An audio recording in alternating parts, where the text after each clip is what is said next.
Have you ever noticed how the Mac Mini is like that? Underrated character in a blockbuster movie? The one who doesn't get much attention, but ends up being one of the most important? For years, the Mac Mini has lived in the shadows of Apple's bigger stars. The iPhone takes the spotlight every September. The MacBook Pro dominates whenever it gets a redesign, and even the iPad often overshadows it during Apple events. But quietly, the Mac Mini has been Apple's hidden gems, small, powerful, and essential for millions of professionals.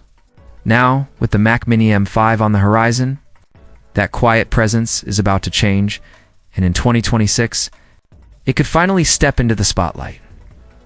Apple's September 2025 event came and went with new iPhones, Apple Watches, and AirPods, but no mention of the Mac Mini. That wasn't a surprise, since Apple often reserves Mac announcements for spring or October. Still, insiders and firmware leaks strongly suggest that the M5 refresh is being saved for early 2026, and there's a reason for the wait. Apple is aligning the Mac Mini M5 with TSMC's improved 3nm N3P process, a next-generation chip architecture that promises higher efficiency, better cooling, and stronger AI performance. In other words, Apple is timing this release so the M5 isn't just an update, it's a major leap forward.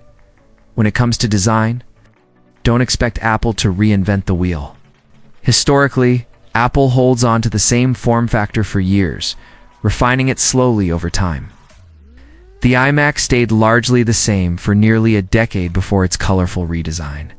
And with the Mac Mini, Apple already introduced changes in 2024 with the M4 version.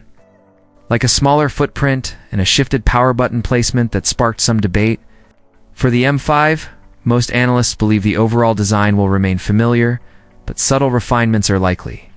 Think a sleek new space black finish to match the MacBook Pro, slightly improved ventilation for cooling, and maybe even a magnetic power connector like the iMac. Nothing radical, just small touches to polish an already successful design.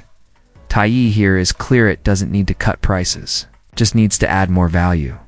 By offering faster chips Thunderbolt 5 and Wi-Fi 7 at the same price points. Apple can keep the Mac Mini attractive without cannibalizing sales of the MacBook Pro or Mac Studio. In closing, the Mac Mini M5 may not grab headlines like the iPhone 17 or the next Vision Pro, but its impact on Apple's desktop lineup could be huge. Compact, powerful, affordable, and deeply integrated into Apple's ecosystem. It's no longer just the cheap Mac. With the M5 generation, the Mac Mini transforms into a flexible desktop that serves two worlds at once: casual users who want value and professionals who want workstation-class power without breaking the bank. And that makes it one of Apple's most important products of the decade. If you're as excited as I am for the Mac Mini M5, make sure to hit that like button, subscribe for more in-depth Apple breakdowns, and drop a comment telling me whether you think the M5 Pro could replace the Mac Studio. And don't go anywhere. Check out my other videos on the MacBook Pro M5 and iPad Pro 5 to see how all of Apple's next-gen devices connect together.